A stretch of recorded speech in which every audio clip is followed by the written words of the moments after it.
Om Namo Bhagavate Vasudevaya. Narayana Namaskritya Naram Chaiva Narottamam Devim Saraswatim Vyasam Tato Jayamudikriya Nashtaprayeshu Bhadreshu Nityam Bhagavata Sevaya Bhagavati Uttam Shloki Uttar Bhavati Nashtaki.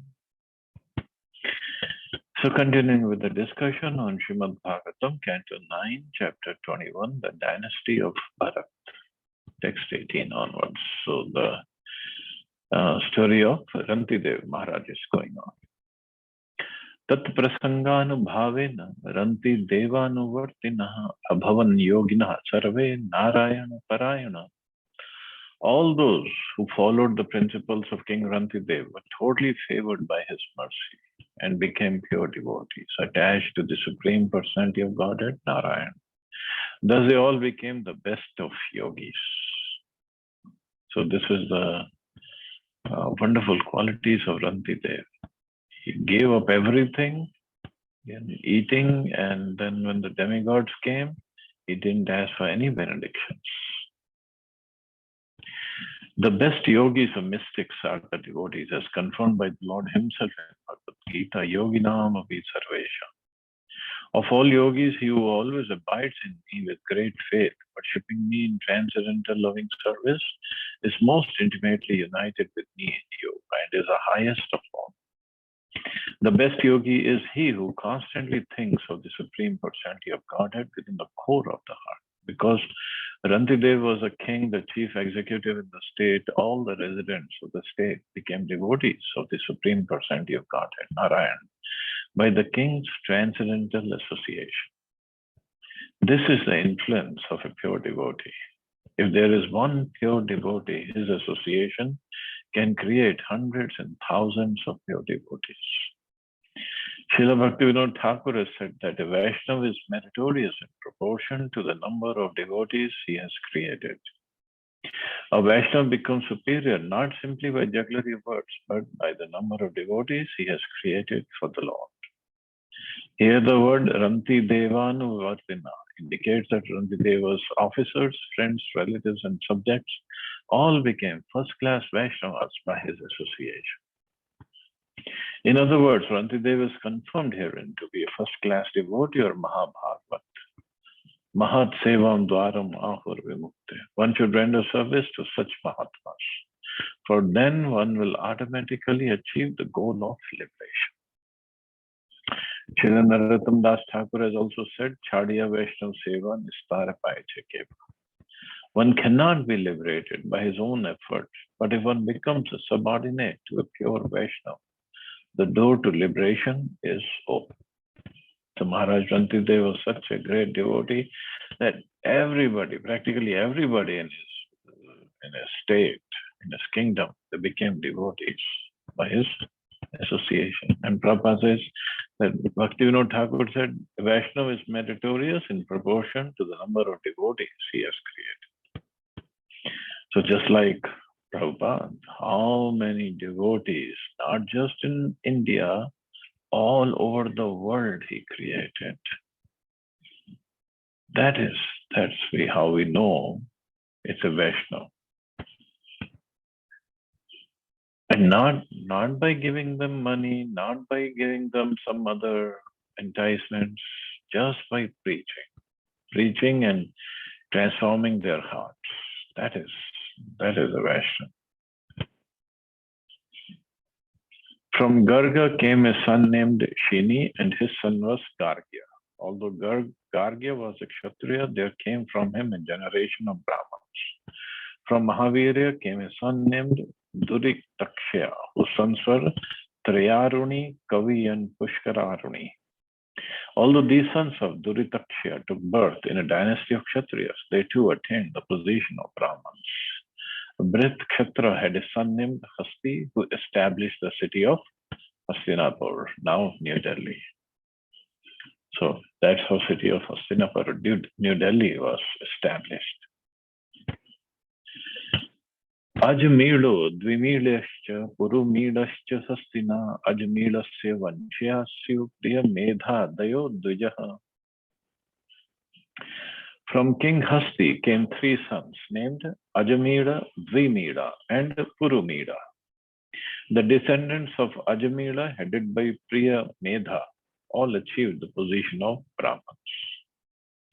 This verse gives evidence confirming the statement of Bhagavad Gita that the orders of society, Brahman, Kshatriya, Vaishya, and Shudra, are calculated in terms of qualities and activities.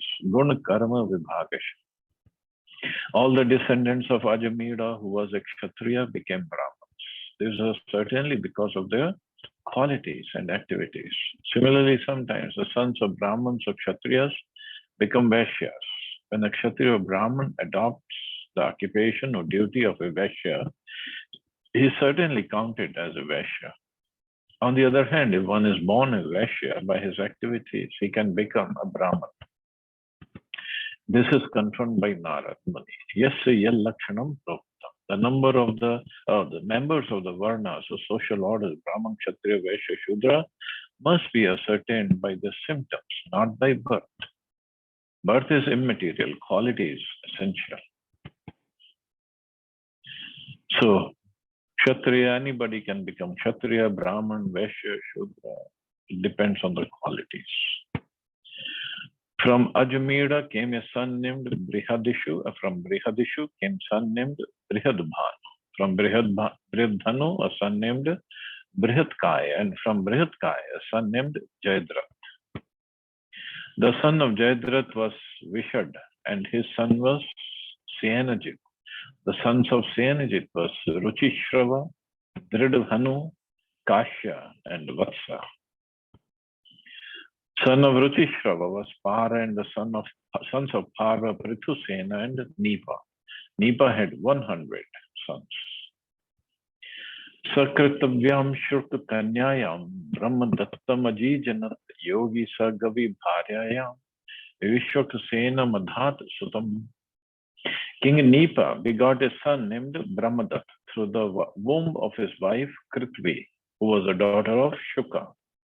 And Brahmadat, who was a great yogi, begot a son named Vishwaksena through the womb of his wife Saraswati.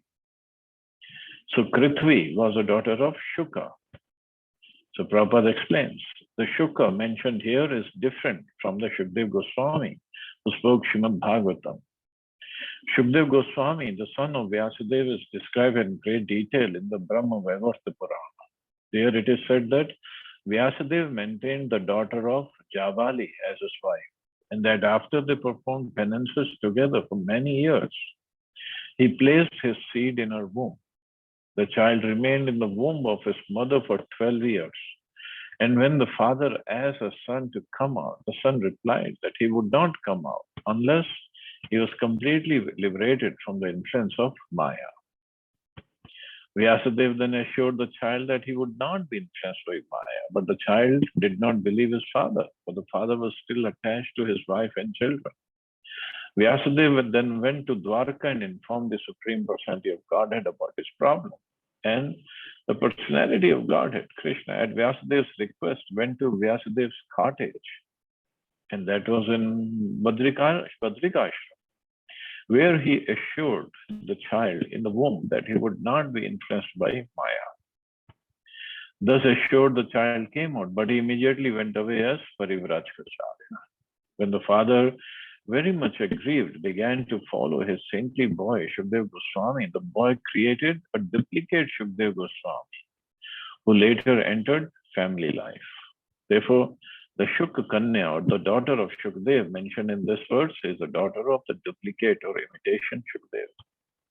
The original Shukdev was a lifelong brahmachari. Wow. This story, I don't remember reading it, but it's there in Bhagavatam.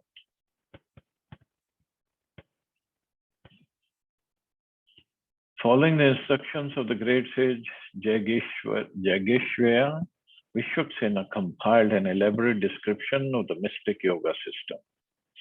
From Vishwaksena, Udaksena was born, and from Udaksena, Ballad.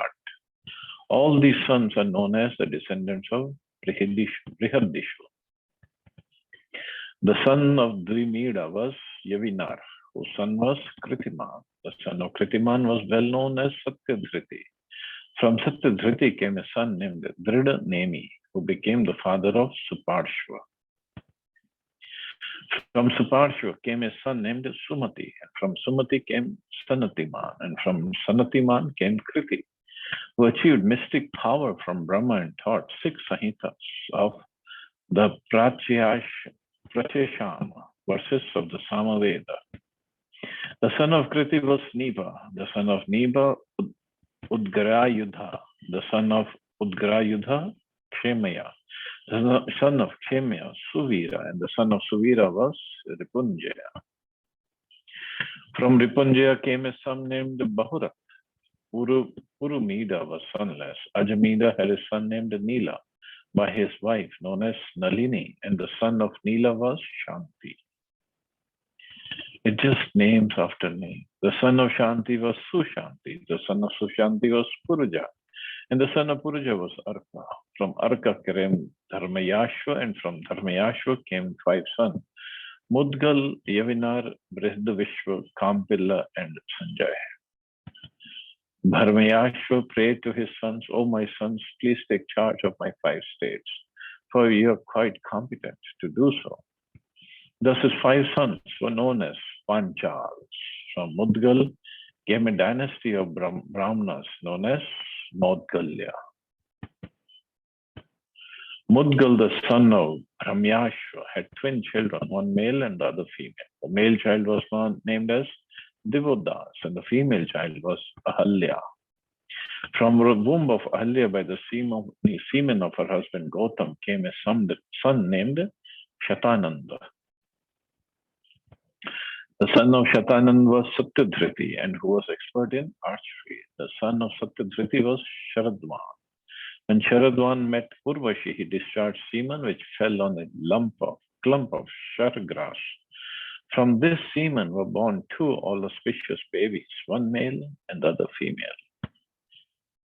While Maharaj Shantanu was on the hunting excursion, he saw the male and female children lying in the forest, and out of compassion, he took them home. Consequently, the male child was known as Kripa, and the female child was named Kripi. Kripi later became the wife of Dronacharya. So now the story is coming towards the end of Dwapar Yuga, when Krishna is going to appear. So all these different associates are starting to appear. So Kripa and Kripi, they appeared because Maharaj Shantanu, out of compassion, he took them home. So that's what the names are Kripa and Kripi. The descendant thus ends the Bhaktivedanta purport of the 9th canto, 21st chapter of Srimad Bhagavatam, entitled The Dynasty of Bharat. Text, chapter 22, The Descendants of Ajamila. Shukdev Goswami said, "O king, the son of Divodas was Mitrayu, and from Mitrayu came 4 sons named Chevan, Sudas, Sahadev, and Somak. Somak was the father of Jantu. Somak had 100 sons, of whom the youngest was Prishta. From Prishta was born King Drupad, who was opulent in all supremacy." So all these associates are appearing. From Maharaj Drupad, Draupadi was born. Maharaj Drupad also had many sons, headed by Drishtadyumna. From Drishtadyumna came a son named Drishtaketu. All these personalities are known as descendants of Brahmayashva, or the dynasty of Panchal. So this Panchal, as Prabhupada had explained earlier, I think in 1st canto, is the latest Punjab. Another son of Ajamira was known as Riksha. From Riksha came a son Samvaran. From Samvaran, through the womb of his wife Tapti, the daughter of the sun god, came Kuru, the king of Kurukshetra. Kuru had 4 sons, Parikshi, Sudhanu, Janu, and Nishad. From Sudhanu, Suhotra was born. From Suhotra, Chavan, and from Chavan, Kriti was born. The son of Kriti was Uparichar Vasu, and from among his sons, headed by Brihadrath, were Kushamba, Matsya, Pratyagra, and Chedip.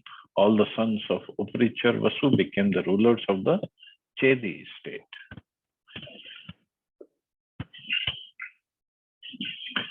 So from Brihadrath, Kushagra was born. From Kushagra, Rishabh, and from Rishabh, Satyahit. The son of Satyahit was Pushpavan, and the son of Pushpavan was Jahu. Through the womb of another wife, Brihadrath begot two halves of his son. When the mother saw those two halves, she rejected them. But later a she-demon named Jara playfully joined them and said, come to life. Thus a son named Jarasandha was born. The Jarasandha, we know the story, and we'll get to the story also in Krishna Leela. From Jarasandha came a son named Sahadev. From Sahadev, Somapi. From Somapi, Shrutashrava. The son of Kuru, called Parikshi, had no sons. But the son of Kuru, called Janu, had a son named Surat. From Surat came a son named Vidurat, and from whom Sarvabhauma was born. From Sarvabhauma came Jayasen, from Jayasen Radhika, and from Radhika Ayutayu. From Radhik. From Ayutayu came a son named Akrodhan, and his son was Devatithi. The son of Devatithi was Riksha. The son of Riksha was Dilip, and the son of Dilip was Pratik. The sons of Pratik were Devapi, Shantanu, and Pahilik. Devapi left the kingdom of his father and went to the forest, and therefore Shantanu became the king. Shantanu, who in his previous birth was known as Mahabhish, had the ability to transform anyone from old age to youth simply by touching that person with his hands. Well, that's a nice power. People will pay him billions of dollars to become young. Because a king was able to make everyone happy for sense gratification, primarily by the touch of his hand, his name was Shantanu. Once when there was no rainfall in the kingdom for 12 years and the king consulted his learned Brahminical advisor, they said, you are faulty for enjoying the property of your elder brother. For the elevation of your kingdom and home, you should return the kingdom to him. One cannot enjoy sovereignty or perform an Agnihotra Yagya in the presence of one's elder brother. Or else one becomes a usurper known as Pariveta. Means he had taken over the kingdom without qualification. When the Brahman said this, Maharaj Shantanu went to the forest and requested his elder brother Devapi to take charge of the kingdom. For it is a duty of a king to maintain his subjects. Previously, however, Shantanu's minister Ashvavar had instigated some Brahmins to induce Devapi to transgress the injunctions of the Vedas and thus make himself unfit for the post of the ruler. The Brahmins deviated Devapi from the path of the Vedic principles, and therefore when asked by Shantanu, he did not agree to accept the post of ruler. On the contrary, he blasphemed the Vedic principles and therefore became fallen. Under the circumstances, Shantanu again became the king, and Indra, being pleased, showered rains. Devapi later took to the path of mystic yoga to control his mind and senses, and went to the village named Kalapagram, where he is still living.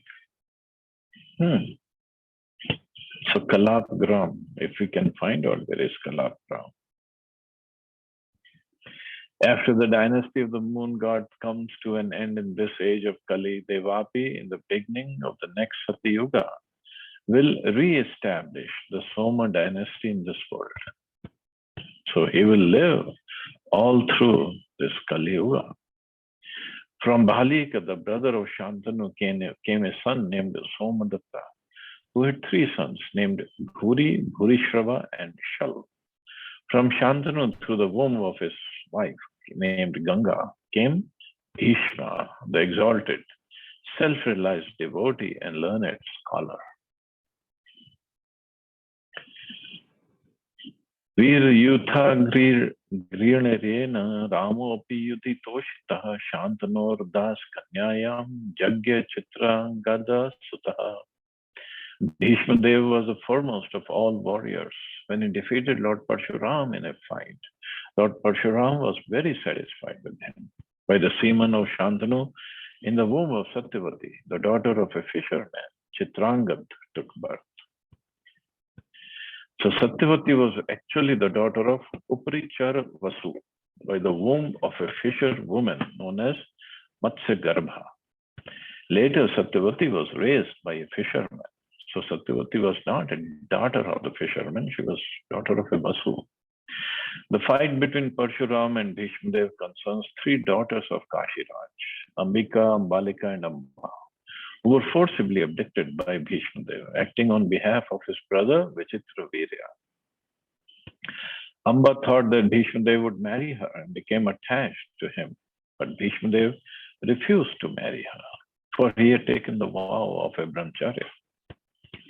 Amba therefore approached Bhishma Dev's military spiritual master, Parshuram, who instructed Bhishma to marry her.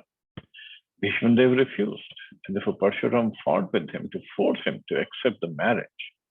But Parshuram was defeated and he was pleased with Bhishma. Although he was pleased, but Amba was still not happy. And Amba was afraid of Bhishma Dev because Bhishma Dev was so powerful that he could defeat his own guru.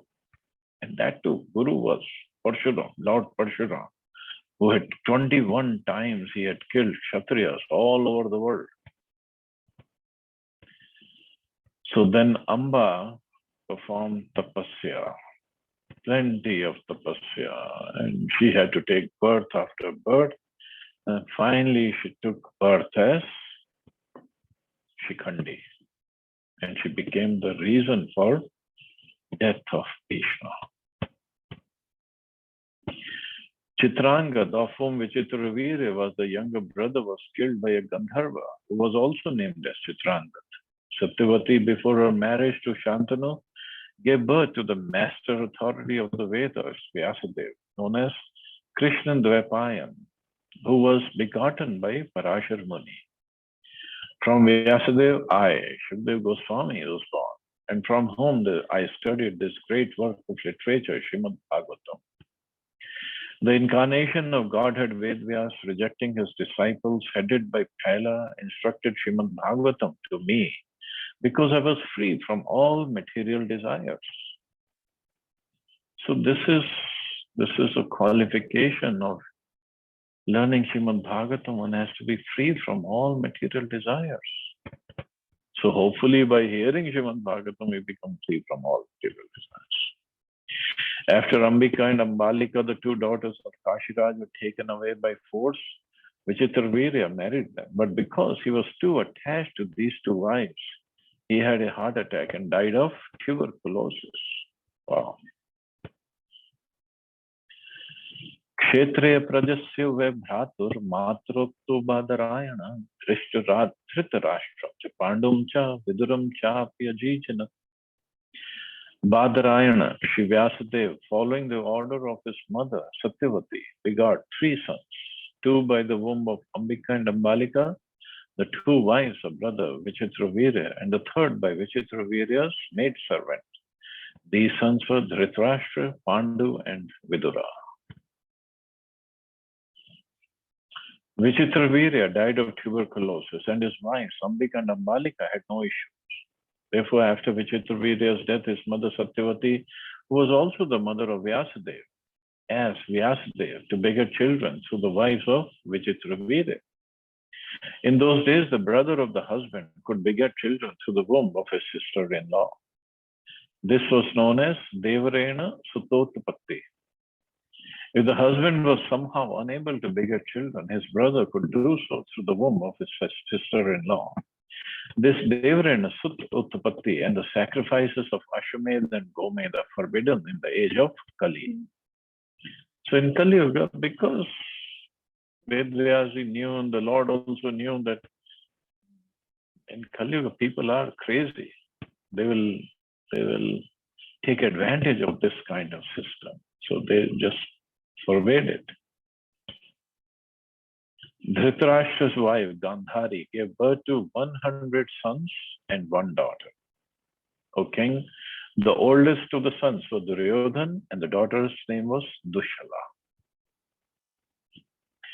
Pandu was restrained from sexual life because of having been cursed by a sage, and therefore his three sons, Yudhishthir, Bhima, and Arjuna, were begotten through the womb of his wife Kunti by Dharmaraj, by the demigod controlling the wind, Pavandev, and by the demigod controlling the rain, Indradev.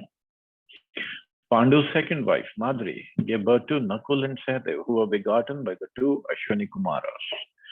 The five brothers headed by Yudhishthir begot 5 sons through the womb of Draupadi. These 5 sons were your uncles. From Yudhishthir came a son named Prativindhya, from Bhima a son named Shrutasena, from Arjuna a son named Shrutkirti, and from Nakul a son named Shatanika. O king, the son of Sahadev was Shrutakarma. Furthermore, Yudhishthir and his brothers begot other sons in the other wives. Yudhishthir begot a son named Devak through the womb of Pauravi, and Bhimasen begot a son named Ghatotkach through his wife Hidimba, and a son named Sarvagata through his wife Kali. Similarly, Sahadev had a son named Suhotra through his wife named Vijaya.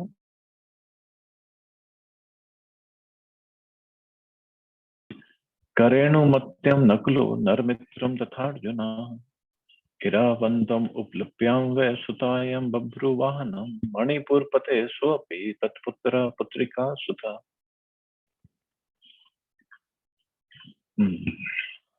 It is Nakula begot a son named Narmitra through his wife named Karenumati. Similarly, Arjun begot a son named Iravan through his wife known as Ulupi, the daughter of the Nagas, and a son named Babruvahan by the womb of the princess of Manipur. Babruvahan became the adopted son of the king of Manipur. It is to be understood that Parvati is a daughter of the king of the very, very old mountainous country known as the Manipur state. 5,000 years ago, therefore, when Pandavas ruled, Manipur existed, as did its king. Therefore, this kingdom is a very old aristocratic Vaishnava kingdom. If this kingdom is organized as a Vaishnava state, this revitalization will be a great success because for 5,000 years, this state has maintained its identity. If the Vaishnava spirit is revived there, it will be a wonderful place, renowned throughout the entire world. Manipuri Vaishnavas are very famous in Vaishnava society. In Vrindavan, Navadvip, there are many temples constructed by the king of Manipur. Some of our devotees belong to the Manipur state. The Krishna consciousness movement, therefore, can be well spread in the state of Manipur by the cooperative efforts of the Krishna conscious devotees.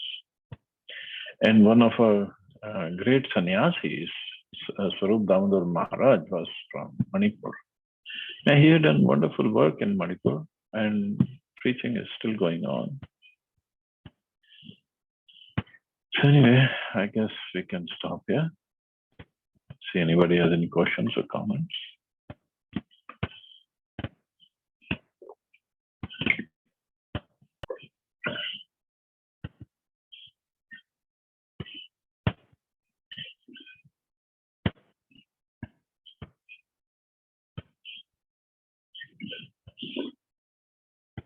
Okay, you all have a safe and wonderful day. Hare Krishna. Jai Shri Prabhupada. Hare Krishna, Prabhuji.